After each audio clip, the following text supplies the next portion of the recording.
Oke, kita sambung lagi materi tadi ya.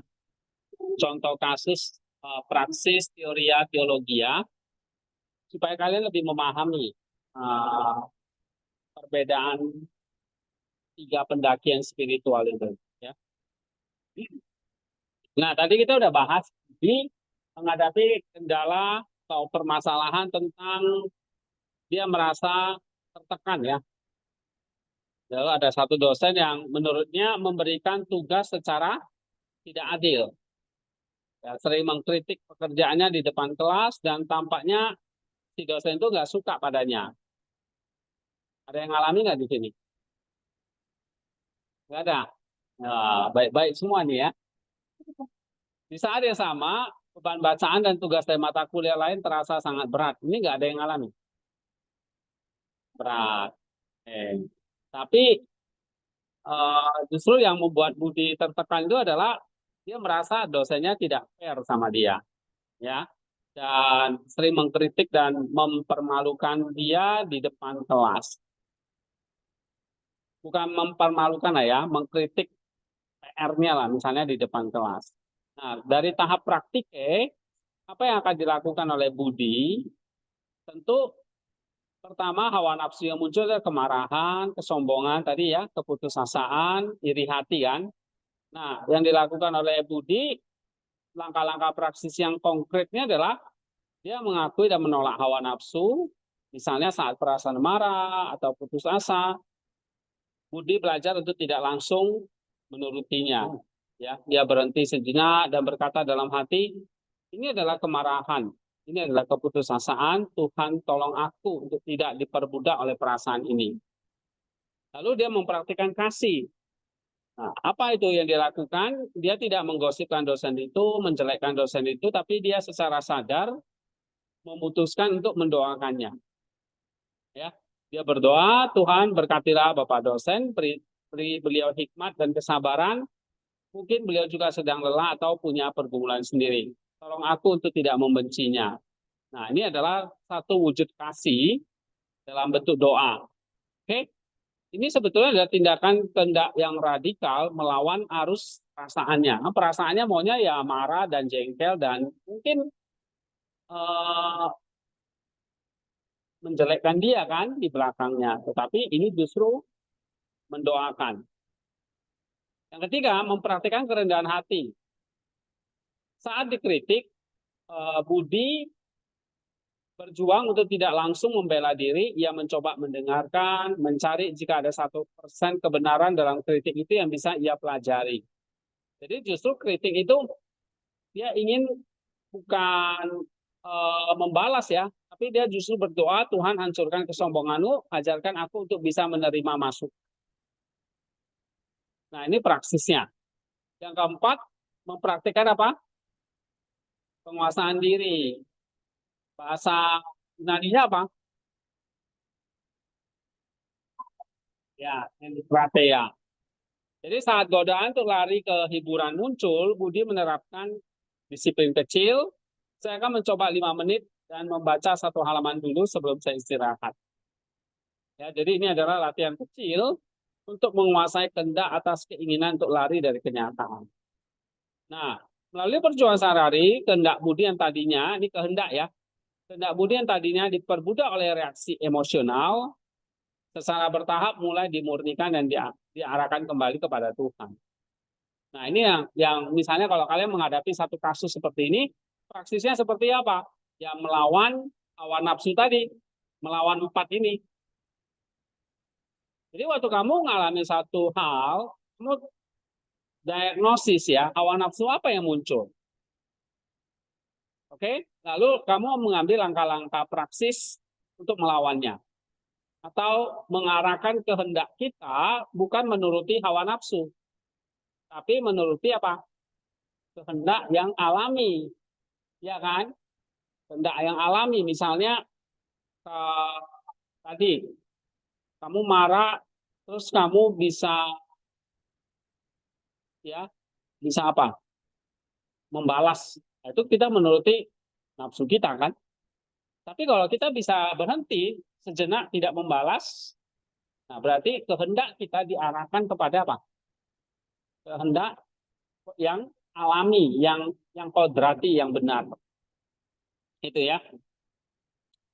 Oke, yang kedua, tahap kedua adalah teoria fisike. Ini adalah yang kita sebut sebagai apa?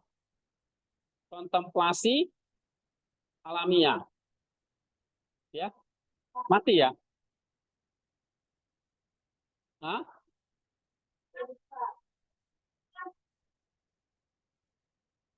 Iya.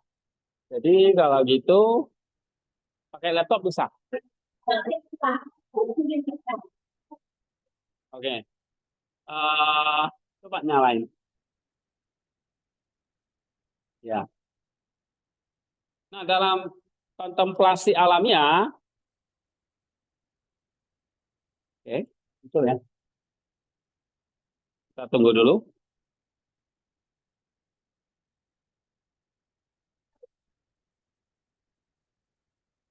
Karena tiba-tiba mati dia kayak restart dulu. Ya.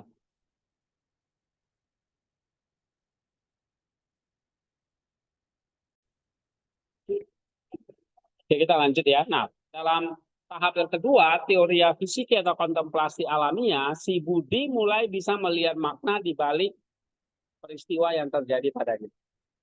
Jadi itu kalau kita sering sekali sebut makna rohaninya, spiritual meaningnya. Apa yang Budi bisa lihat atau kontemplasikan? Ya, itu namanya teori fisika. Coba baca Francisca. Setelah Budi, ya baca. Dari situ boleh atau dari HP-mu serang.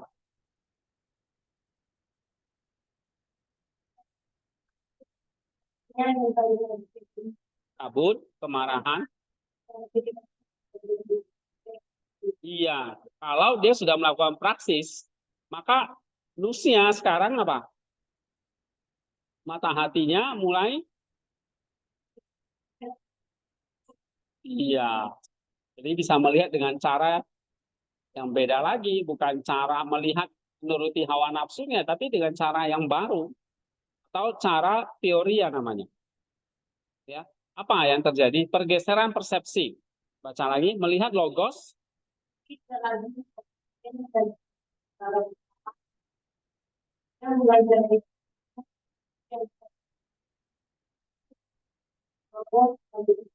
Iya, nah dia mulai bergeser. Bukan lagi melihat itu dosen itu sebagai musuh atau masalah, tapi dia mulai merenung apa yang sebetulnya Tuhan ingin ajarkan kepadaku melalui peristiwa ini. Nah, itu logosnya.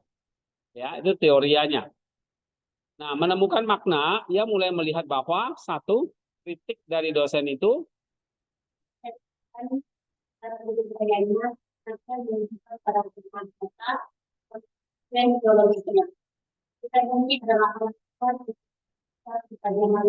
iya. Jadi dia bisa melihat bahwa kritik dari dosen itu bukan untuk membenci dia, tapi dia bisa melihat ini apa? Alat Tuhan untuk mengasah ketajaman berpikirnya. Nah, yang kedua, yang yang memang saya mungkin dari kepadanya dari segi tergantung pada Tuhan bukan pada kekuatan itu dari Tuhan. Iya. Jadi dia bisa melihat beban studi itu bukan lagi satu masalah, tapi ini latihan kerendahan hati. Yang ketiga,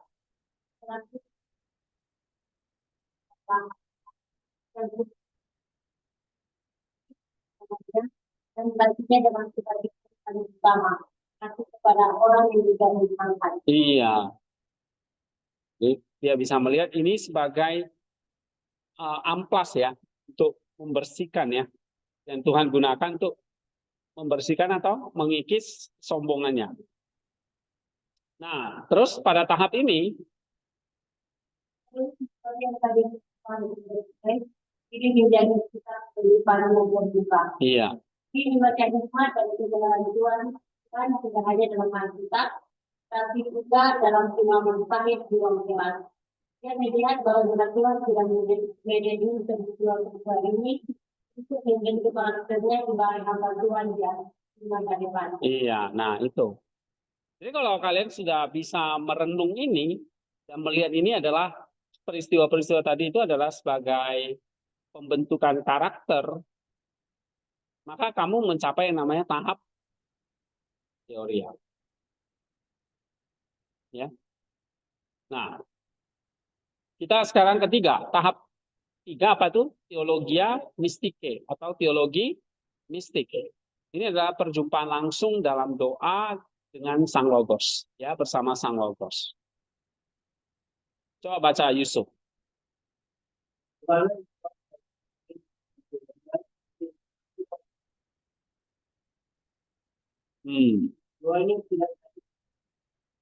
Keluhan, dalam doa dari Tuhan ubahlah dosaku, doanya menjadi ubahlah aku melalui dosaku. Iya, jadi doanya nggak lagi gini, Tuhan ubahlah dosenku supaya dia tidak galak sama saya,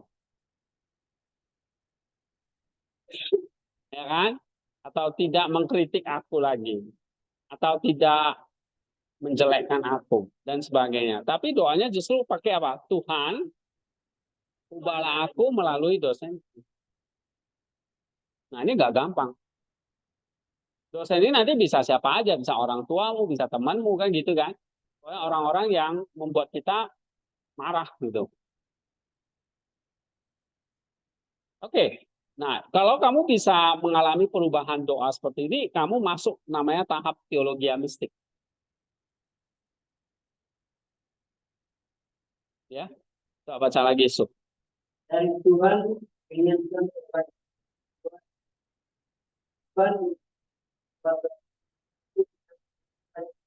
dan biarlah aku Iya.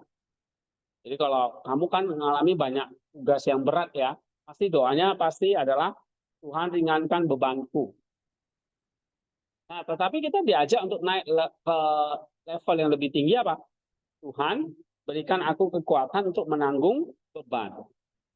Jadi bukan meringankan beban, tapi beri kekuatan untuk menanggung beban. Beda. Oke, terus baca lagi.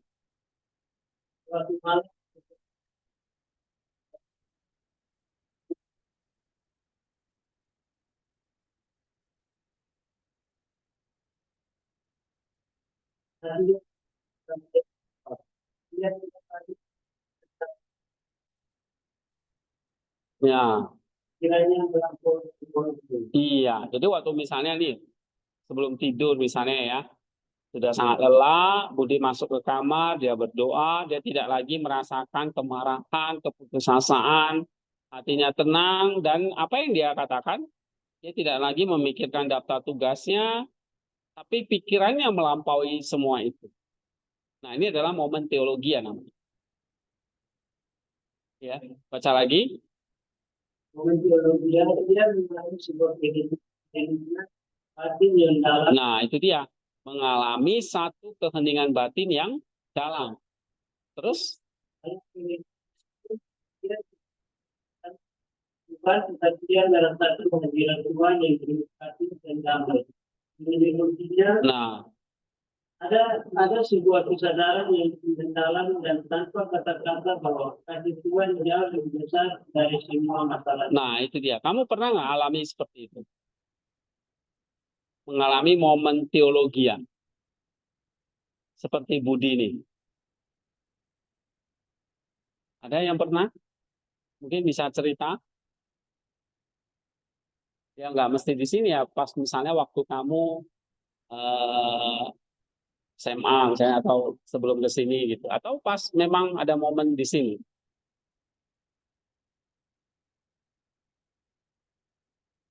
Nggak ada. Wah, ini pendosa semua ini. Oke, baca lagi. Dan bahwa dia tidak tetapi ia menerima Tuhan sendiri yang mendapat jawaban dari Tuhan. Iya, tapi dia menerima Tuhan itu sendiri. Bukan Tuhan sebagai tukang menyelesaikan masalahnya. Tuhan itu sebagai alat untuk melampiaskan kemarahannya, ya kan? Nah, tetapi dia menerima Tuhan itu sendiri untuk segala sesuatu. Dia tidak menerima jawaban verbal atas masalahnya, tapi dia menerima Tuhan itu sendiri. Walaupun aku ada masalah, tapi aku menemukan Tuhan. Nah, itu momen teologianya. Oke, terus?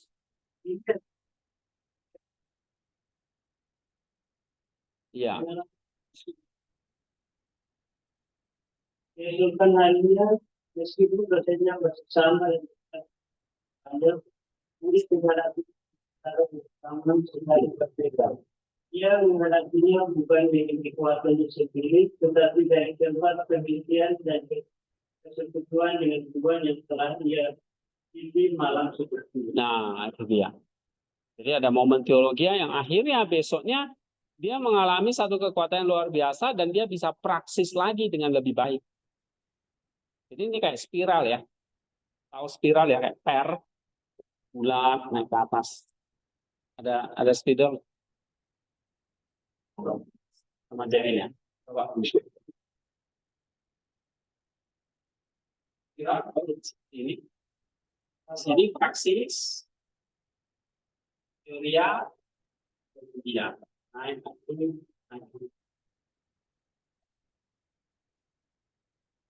itu naik spiral.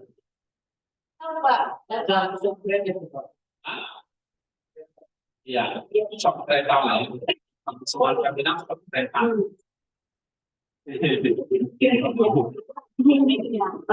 Motor ya. Nah,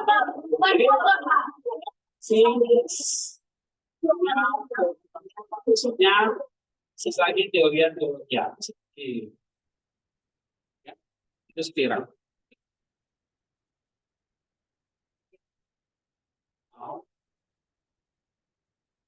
Ini ya. Spiral.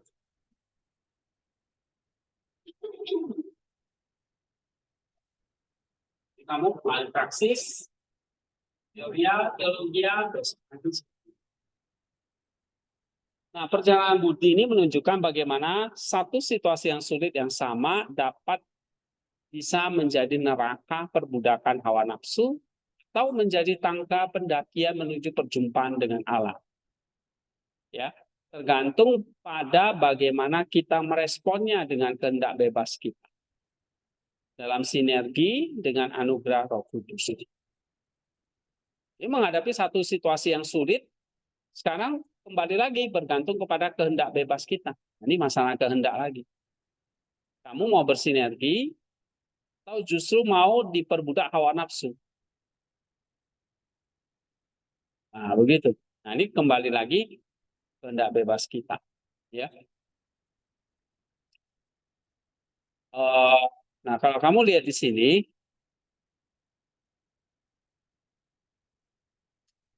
ini pelajaran di dogmatik juga ada. Nanti kita akan bahas tentang doktrin spiritualitas. Ya. Yang tadi saya sudah jelaskan di FAS, doktrin spiritualitas, jalan asketis menuju pengilahian atau teosis. Nah, kita bahas tentang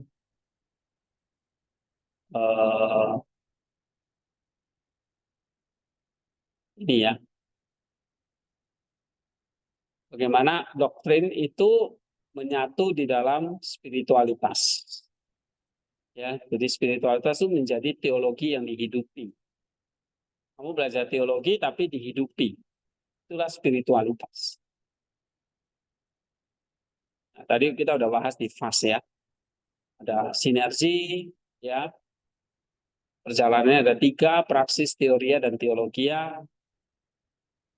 Sebenarnya ada poin yang berikutnya tentang kejatuhan. Ya, ini sebuah dialektika antara kesenangan tapi berakhir penderitaan. Nah, ini yang harus kita putusin. supaya nggak circle. Jadi kalau latihan ini circle, nanti praksis teologi itu spiral, berarti masalah dosa juga spiral. Kamu senang, ini ujung-ujungnya menderita. Nanti menderita, cari kesenangan lagi. Menderita lagi, cari kesenangan lagi. Menderita lagi, cari kesenangan lagi. Jadi spiral juga. Kamu pilih yang mana? Pilih kesenangan dan penderitaan. Kamu tadi, tadi. Ya. Nah, ini kita akan bahas nanti Kamis depan di buku ini sebetulnya. Kan saya udah kasih ya. Yang ini. Ya. Nah, itu di buku bab 5 spiritualitas. Nih, kejatuhan dan dialektika kesenangan penderitaan, akar dari perjuangan askesis. Jadi kejatuhan itu sebagai pilihan cinta diri, filotia, akibatnya ada kesenangan hedon, dan nanti berakhir kepada penderitaan atau odin. Jadi ada hedon dan odin. Nah, ini seperti tadi spiral tadi yang harus kita putus. Bagaimana memutuskannya? Kristus sebagai pemutus siklus ini. Nah, ini nanti kita akan perdalam ya. Ini singkat-singkat saya kasih, nanti saya lagi revisi untuk memperdalamnya itu di sini. Ya. Nah, nanti kita perdalam dengan catatan kakinya juga. Saya edit dulu nanti saya kasih kalian. Ini kan cuma 35 halaman ya. Jadi kalau dari perbalam itu jadi sekitar berapa ya? 50-an halaman lah.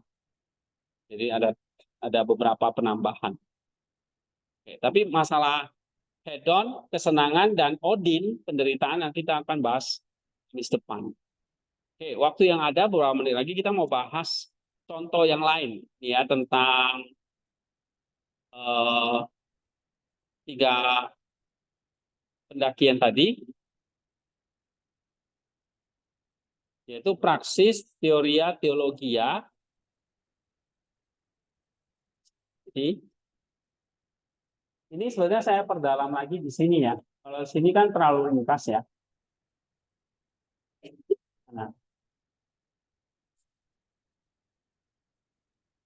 Nah ini praktike, teoria fisike, teologia mistike. Nah ini saya perdalam lagi di sini. Praksis teologi nih. Ini diperdalam lagi di sini. Tadi udah kita bahas di pas tadi.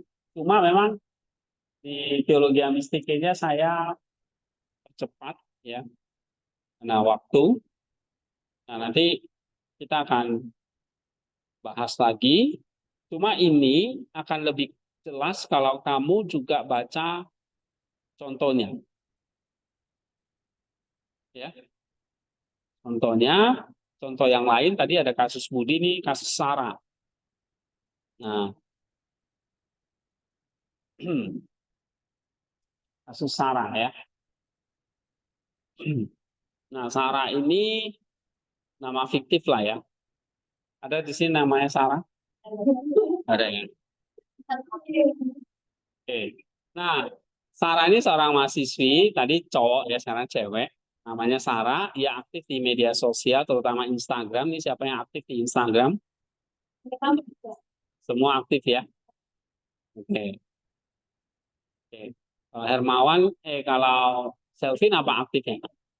TikTok. Hah? Enggak. Sudah ya. Masa nonton. Nah, kamu berarti kan aktif berarti. Walaupun kamu nggak upload konten. Tapi kan karena aktif lihat media sosial kan. Nah, awalnya ia menggunakannya untuk tetap terhubung dengan teman-teman. Itu baik, ya kan? Tapi akhir-akhir ini, setiap kali ia buka aplikasi tersebut, dia kok merasa cemas, tidak puas dengan hidupnya, iri lah ya karena mungkin lihat wah orang kok bisa sukses, punya mobil, punya uang yang banyak ya kan.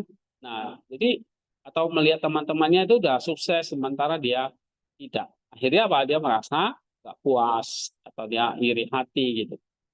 Nah, dia melihat teman-temannya memposting foto liburan yang mewah, ya pencapaian karir, hubungan yang sempurna kan kalau di media sosial begitu kan, dan penampilan yang ideal. Wah, sementara si Sarah itu tambah gemuk ya kan, gitu. Nah, bagaimana Sarah dapat mengubah pengalaman yang meracuni jiwa ini menjadi satu perjalanan spiritual yang membebaskan menurut Saint Maximus? Kira-kira bagaimana ya? Coba, ada yang bisa jawab nggak? Sebelum tadi kan udah kasih kasus contoh Budi, paling kan ada gambaran nih. Nah, kalau Sarah gimana nih? Kalau yang sudah dia ibaratnya udah aktif banget di Instagram, TikTok, tapi dia merasa hidupnya apa ya? Nggak puas, iri ya, dia teman-temannya berhasil, dia cemas, dia merasa kalah lah dengan teman-temannya, ya. Nah, kalau kamu jadi Sarah, bagaimana kamu bisa mengubah atau mentransformasi kalau kan tetap dua pilihan ya. Kamu mau pilih ini Instagram, ini senang gak Instagram. Tapi ujungnya sedih. Besoknya lihat lagi, senang lagi, sedih lagi. Senang lagi, sedih lagi. Senang lagi, sedih lagi. Itu terus. Ya. Atau kamu kecanduan drakor sama Korea. Wah, nonton, senang sampai larut malam. Besoknya telat bangun. Terus apa lagi? Nggak selesai. Ya kan? Menderita. Nah, itu namanya hedon dan outfit. Pilihan kita. Atau kamu pilih yang ini kan dia praksis.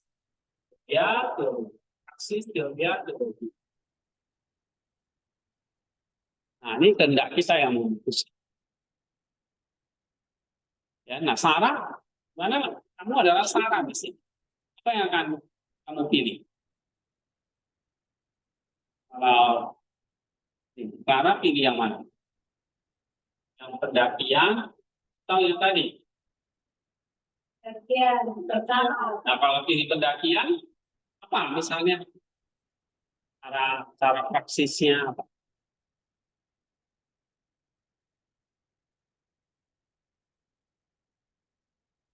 Berdoa. Ini kan kamu kasusnya mah ini tadi kan, aktif di Instagram, tapi hidupmu kayak merasa kosong, tidak puas, cemas, iri hati bahkan. Nah, gimana caranya? Kayak kamu nggak mengalami yang ini, deritaannya di sini, tapi bisa membebaskan jiwamu dari spiral ini, pindah ke spiral ini gitu.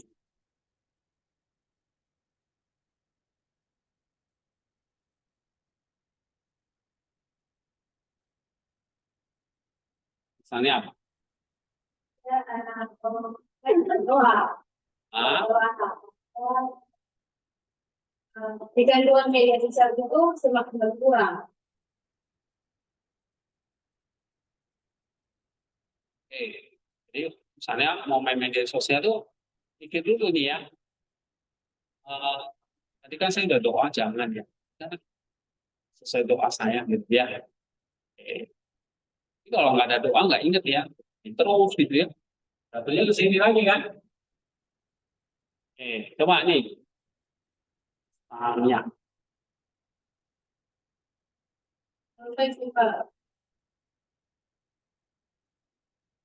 Pertama ada doa, terus kedua Terus doa. HP main terus. Kamu Ini kan udah doa ya, supaya nggak iri. Ya, Dari itu, dari supaya yang lain itu, supaya mensibukkan diri dengan yang lain ya. Instagram misalnya ya. Oke, bagus. Jadi bisa mencari kesibukan yang lain. Nah, itu praksisnya. Jadi kalau jempolnya udah mau buka Instagram, oh, jangan nih. Jadi saya ngetik. Oh, ya, oke, good. Ada lagi, nih, Selvin. Oh, saya siap.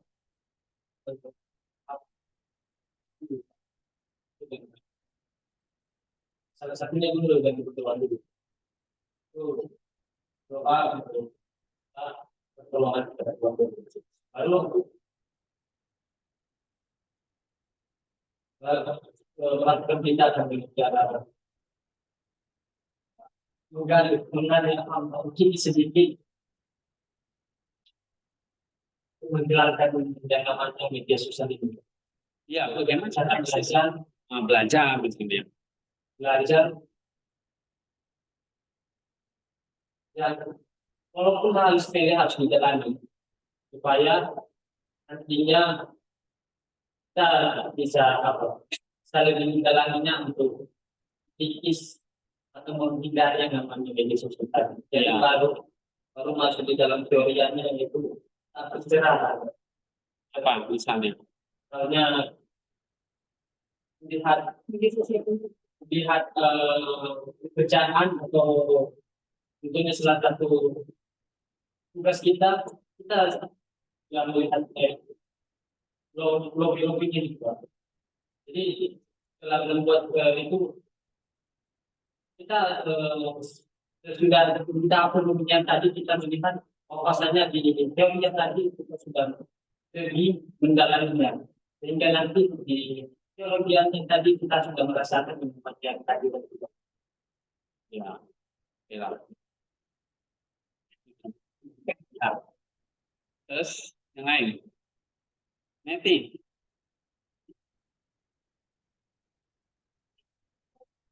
praksisnya apa? Misalnya kalau kamu jadi salah, bagaimana kita melakukan praksis? Atau kamu mau milih yang ini aja? Pilih praksis ya. Kalau pilih praksis, apa yang akan kamu lakukan?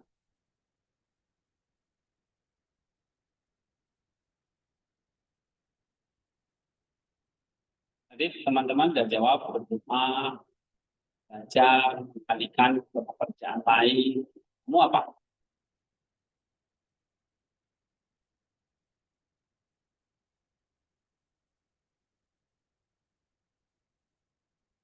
Masih mikir ya. Apa? Pikir dulu ya. Nih, Paula. kalau saya ya Pak, ini dan kalau dengan suasana itu Pak, media sosial itu saya terus belajar, berdoa dan mempunyai komitmen dalam diri itu sudah lagi selalu menggunakan media sosial setiap hari Pak. Jadi punya jadwal untuk ketika ini punya jadwal untuk bekerja Pak. Membatasi ya, mengurangi ya, dengan membuat jadwal. Jadi kalau sehari, kalau dulu, pokoknya udah pegang HP, udah pas nggak kuliah udah main terus, ya kan? Nah, nanti dipanggil Bu ini baru.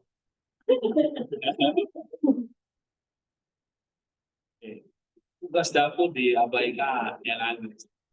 Ayo panggil. Tapi buat jadwal, oh sehari misalnya jam sekian saya waktu saya nggak mau. Itu tuh salah satu praksis. Ya. Oke. Ini tes kita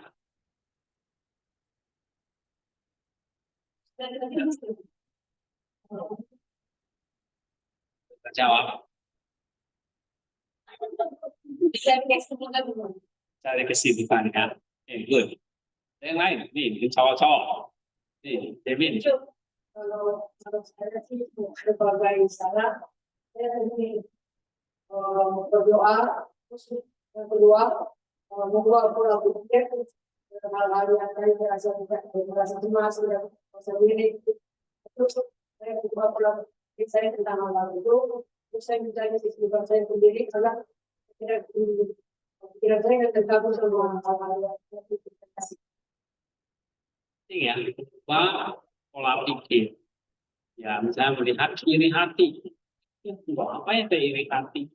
Sehingga harus memotivasi saya untuk jadi lebih mungkin ya. Oke, ya jawabannya bagus ya.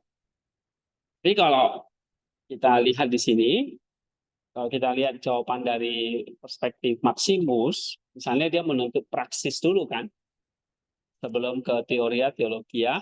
Nah, berarti kalau tahap awal itu tahap praksis, kita harus tahu dulu apa sih, kenapa kok ada orang lihat media sosial dia biasa-biasa aja kan.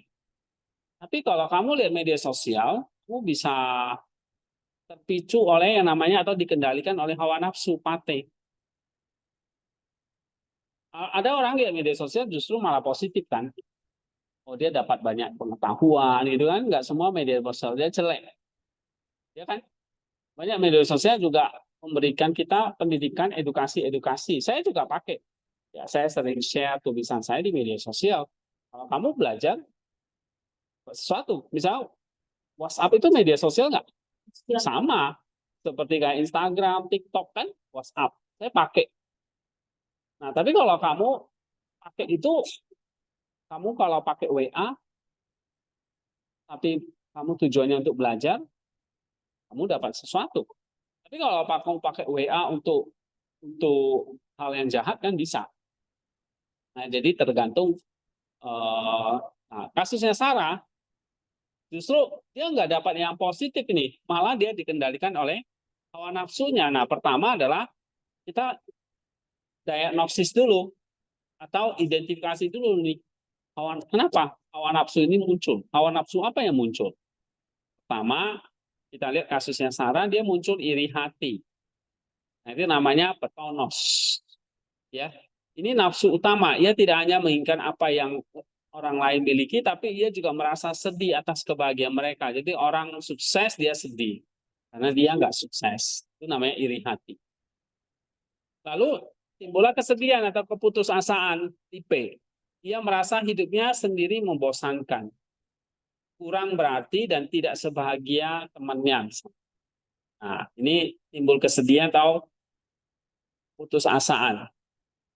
Hidupnya bosan, tidak berarti atau kosong ya, tidak bahagia begitu. Lalu cinta diri atau kesombongan, ini filautia atau hiperefonia, fania. Di satu sisi ia merasa rendah diri, di sisi lain ada kesombongan yang terluka yang berkata seharusnya aku yang mendapatkan itu, aku lebih pantas.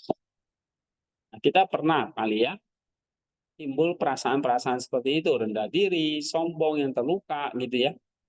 Nah, kerakusan ini juga salah satu hawa nafsu, gastrimalgia. Ini bukan hanya soal makanan, tapi kerakusan akan pengalaman, pengakuan, validasi dari orang lain. Ya, ia terus-menerus scrolling tanpa henti, lapar akan konten baru. Nah, jadi kalau udah main media sosial itu, wah, awas senang, terus scroll lagi, cari lagi gitu ya, terus-menerus. Nah, itu kita bukan mengalami kerakusan makanan, tetapi kerakusan akan scrolling. Ya, itu namanya gastrimargia. Ayo, siapa yang mengalami ini? Kalau main TikTok tuh kayak 2 jam tuh terasa cepat ya kan. Nah, itu udah mengalami namanya kerakusan. Nah, itu hawa nafsu yang muncul. Baru nanti kamu setelah kamu tahu apa yang terjadi, saya mengalami iri hati, kesedihan, keputusasaan, cinta diri atau kesombongan dan kerakusan. Nah, dari situlah yang kamu atasi itu hawa nafsunya, bukan Instagram yang kamu maki-maki. Ya, bukan Instagramnya yang kamu marahin, tapi Iya, hawa nafsumu. Atau orang lain yang kamu marahin misalnya, yang kamu salahin, bukan. Misalnya di IG ini kan, mon ingin saya ah, salah, ya, bukan bukan Instagramnya, bukan kontennya gitu ya, bukan orang lain, tapi hawa nafsu ini yang harus kamu perangi. Nah, inilah di dalam memerangi, memurnikan hawa nafsu inilah namanya arena praksis. Inilah arena praksis dari Sarah. Tujuannya bukan untuk menyalahkan Instagram tadi atau membenci teman-temannya, tapi mau memurnikan respon hatinya sendiri, memurnikan tadi iri hati, gimana yang iri hati tidak jadi iri hati, itu namanya gitu. Sedih tidak jadi sedih lagi, cinta diri tidak lagi cinta diri, rakus tidak lagi jadi rakus. Ini yang harus diperangi, paham nggak? Ya, nah ini yang harus dimurnikan. Jadi langkah-langkah praksis yang konkret, ya misalnya puasa digital. Ini nggak hanya puasa makanan. Nanti ada yang bilang jawaban tadi si Paula bagus ya, mengatur jadwal. Atau tadi dia Tania bilang mengalihkan ke yang lain. Nah, sehingga ini bentuk dari penguasaan diri atau namanya apa? Enkratia, puasa digital. Coba baca. Sarah menyadari Ia terus memberikan makanan. Ia memutuskan untuk melakukan puasa, mungkin tidak menghapus total, tapi menetapkan batas yang jelas. Hanya membuka Instagram 15 menit pagi hari dan 15 menit di malam hari. Di luar jam itu, notifikasi dimatikan. Ini adalah tindakan hendak untuk membebaskan diri dari perbudakan kompulsif. iya. Nah, itu ngerti ya? Kamu buka Instagramnya diatur. Misalnya 15 menit cukup. Atau di pagi hari 15 menit, malam 15 menit. Jadi satu hari setengah jam atau 1 jam aja cukup maksimal misalnya. Nah, itu namanya kita melakukan praktek penguasaan diri. Untuk jangan terus dikasih makanan gitu. Kita harus puasa. Nah, ini praksis ya. Ini untuk memurnikan atau ini adalah tindakan kehendak untuk membebaskan diri dari perbudakan Instagram tadi. Ini yang banyak terjadi ya kepada generasi, nggak hanya seusia kalian lah ya. Sampai orang tua pun bisa keracunan atau kecanduan, iya, medsos ini. Yang kedua, coba Jewin baca, mempraktikkan rasa syukur. Sarah secara sadar. Iya.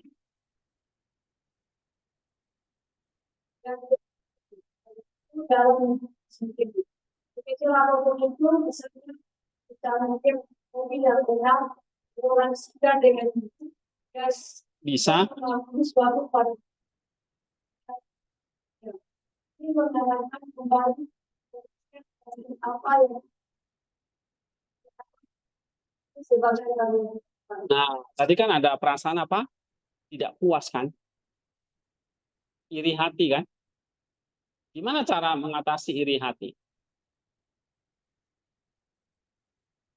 Iya, mengucap syukur. Jadi kalau ada perasaan iri muncul, Sarah secara sadar apa? Melawannya dengan praktik syukur. Apa misalnya? Ambil buku, tulis 3 hal yang kamu bisa syukurin hari itu. Walaupun itu kecil.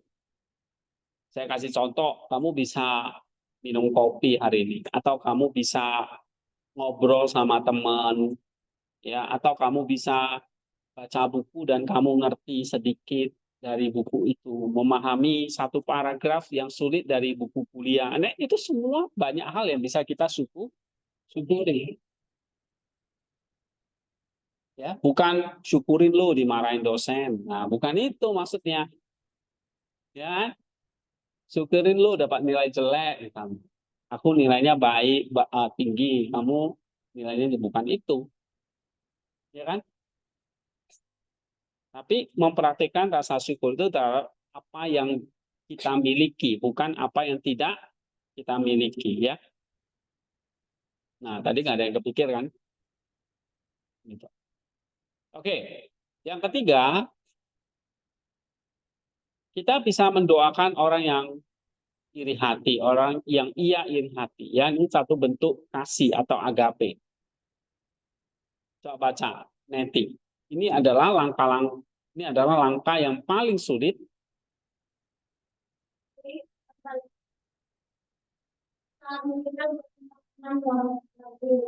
Ia memimpin alih-alih tersebut dalam hati, ia secara aktif berdoa.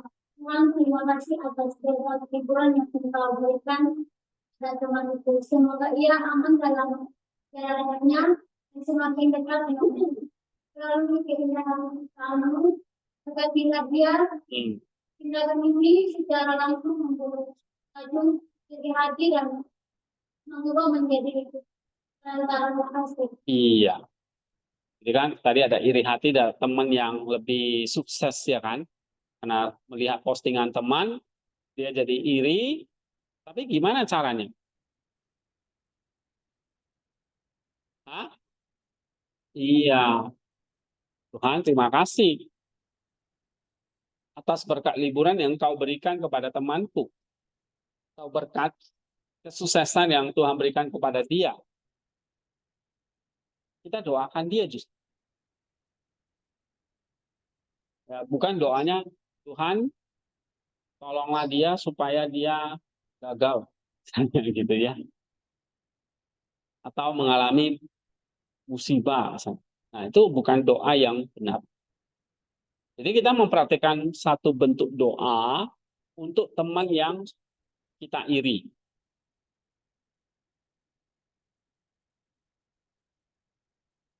Oke? Nah, ini kalian perhatikan ya, contohnya. Karena nanti minggu depan saya ingin kamu bikin satu contoh seperti ini. Dari kisah hidupmu yang sejati. Ya benar. Kamu alami apa dalam satu minggu ini? Misalnya. Atau minggu yang kemarin udah ngalami apa? Nah, kamu bikin praksisnya apa, teorianya apa, teologianya apa.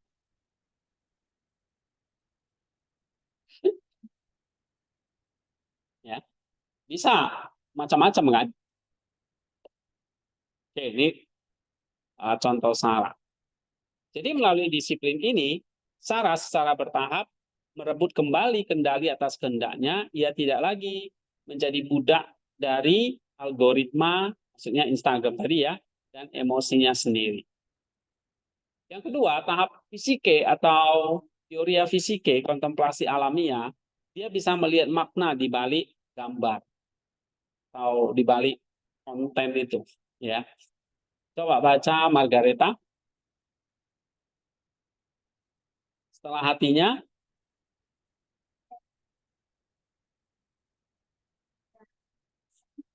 sangat bisa melihat realitas di balik itu.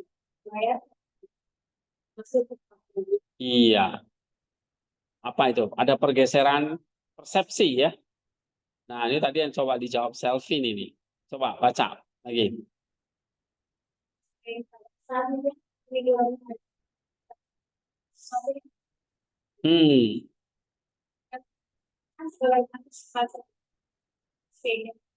iya, nah itu dia. Jadi kalau kamu lihat, wah foto temanmu lagi jalan-jalan, kamu bukannya iri hati, kamu justru akan melihatnya apa?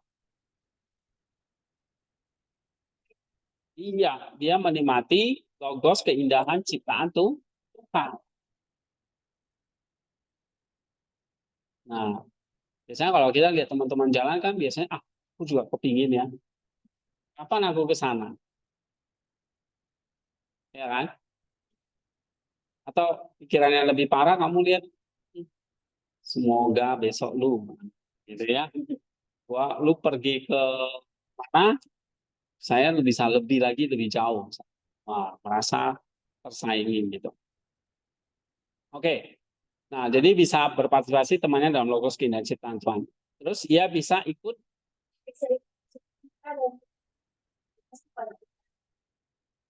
Semua kita itu Iya, jadi kamu bisa bersuka cita dalam kebaikan yang Tuhan berikan kepada dia.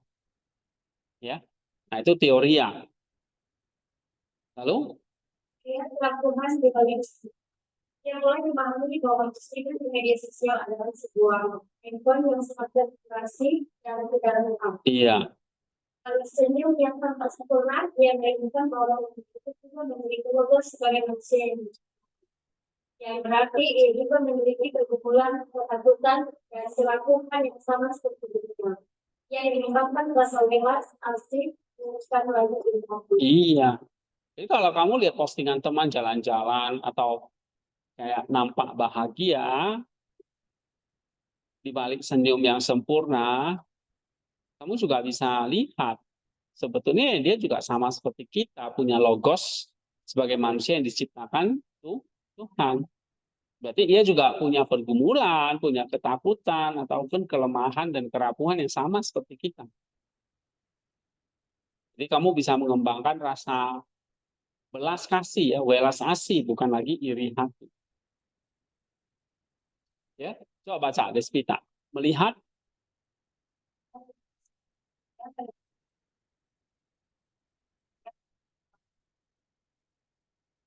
Selama lebih jalan dengan menggunakan sosial dalam menjadikan tapi menjadi kritikal bahwa setiap orang sudah berjalan perjalanan mereka sendiri menuju teros atau berakhir mereka dalam Tuhan. iya, jadi lihat melalui media sosial pun kita bisa merenungkan logos yang unik dari hidup sendiri. Ya, yang menyadari bahwa Tuhan tidak memanggilnya untuk hidup yang sama persis dengan teman-temannya. Aku nggak bisa jadi seperti dia kok. Aku menjadi diriku. Aku tidak perlu ikut-ikut orang itu. Ya, setiap orang Tuhan kasih jalan, karunia dan panggilan yang unik bagi setiap orang. Sehingga media sosial lagi tidak jadi alat atau cermin untuk membandingkan. Tapi mengingat bahwa kita adalah atau setiap orang sedang menjalani perjalanan yang unik. Ya, perjalanan unik mereka sendiri menuju telos mereka di dalam Tuhan. Nah, jadi pada tahap teori ini Instagram tidak lagi jadi sumber racun, tapi bisa menjadi sebuah teks untuk direnungkan. Kontemplasi, teori ya namanya, yang menyingkapkan kebenaran tentang kebaikan Tuhan, kerapuhan manusia, dan keunikan panggilan pribadi atau panggilan kita masing-masing. Jadi kita nggak perlu iri untuk harus jadi seperti dia atau lebih sukses dari dia. Tapi setiap orang punya keunikan panggilan masing-masing. Ya. Nah, bagaimana dengan tahap yang ketiga, teologia mistike? Coba baca, Tirsa.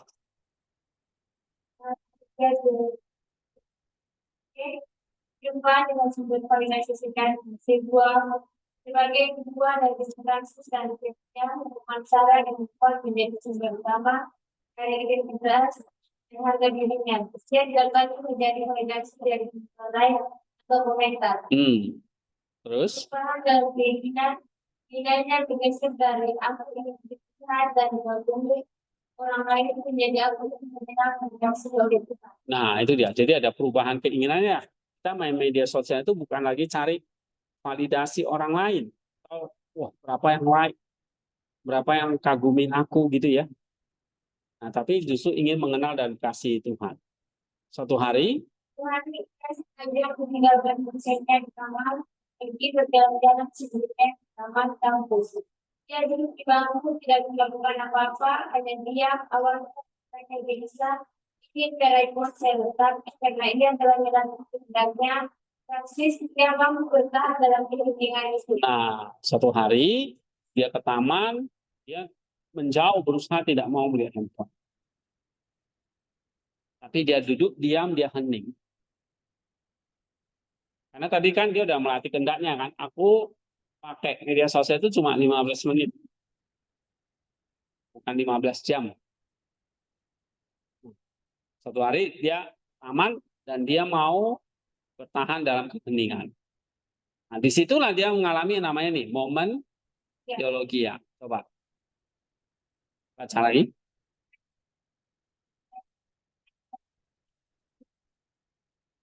Sebenarnya kita sebagai sebuah edukasi, saya sebuah berbeda. Apa kata-kata? Dia sebetulnya dikenal dan sistemnya dicari oleh penciptanya. Persis seperti apa adanya di saat itu, tanpa berpikir, tanpa berpencapaian, tanpa berkomunikasi dari dunia. Iya. Rasa damai dan penerimaan yang dirasakan jauh melampaui sensasi kebiasaan dan identifikasi lain teman-teman. Nah, ngerti gak? Jadi waktu dia diam, dia merasakan kehadiran Tuhan, bahwa sebetulnya Tuhan mengasihi dia apa adanya. Bukan karena dia bisa pergi jalan-jalan, bukan karena postingannya keren-keren, like-nya lebih banyak, atau lebih sedikit gitu ya. Oh, kalau like-nya lebih sedikit, harga dirinya jatuh. Kalau like-nya lebih banyak, wah dia merasa pede. Bukan itu lagi yang menentukan. Tapi dia yang menentukan adalah Tuhan itu sendiri. Nah, itu namanya momen teologi ya. Bisa bedain ya. Oke? Coba baca Hermawan. Ini adalah dia dalam lebih bersekutuan dengan segala dan segala. Pengalaman ini tidak berbuatnya di media sosial. Baliknya, dia sekarang bisa menggunakan media sosial dengan kebebasan baru. Dia bisa memposting tanpa cemas, melihat postingan orang lain tanpa iri, dan bahkan menggunakannya untuk bagikan terang. dan kebaikan. Karena dia tidak lagi menjaga identitasnya di sana. Identitasnya telah dia temukan di dalam hadirat kasih Allah yang besar. Iya. Tapi walaupun dia sudah capai momen teologi, apakah berarti dia anti sama Instagram? Ya enggak.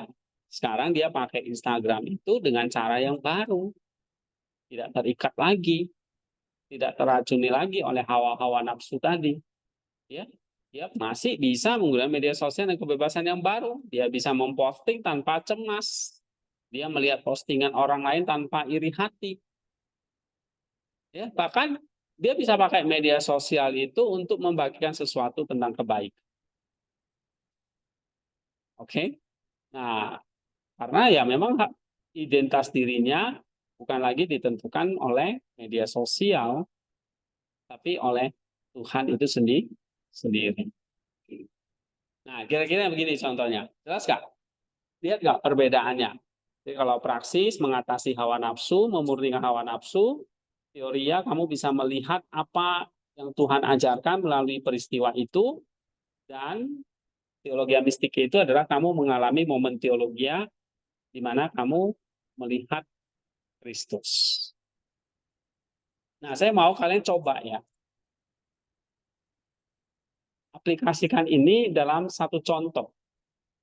Kan minggu pertama udah banyak saya doa ya. Nah, itu adalah sekarang diri kita sendiri nih jadi contoh. Dari sini bukan dari Bapak, tapi diri aku sendiri jadi contoh. Kamu ngalami kasus apa? Ya. Nah, nanti baca lagi, paham. Ini dua contoh udah ya, kasus Budi dan Sarah. Kan nanti minggu depan kamu contoh kasus ini. Kamu bikin praksisnya apa? Tapi ngomong dulu ya, masalahnya apa? Jangan tiba-tiba praksis gitu ya. Soalnya apa? Terus baru sisnya, duriannya. Itu ya. Oke, kita sampai di sini kita berdoa. Nah, apa ini ya? Selvin berdoa.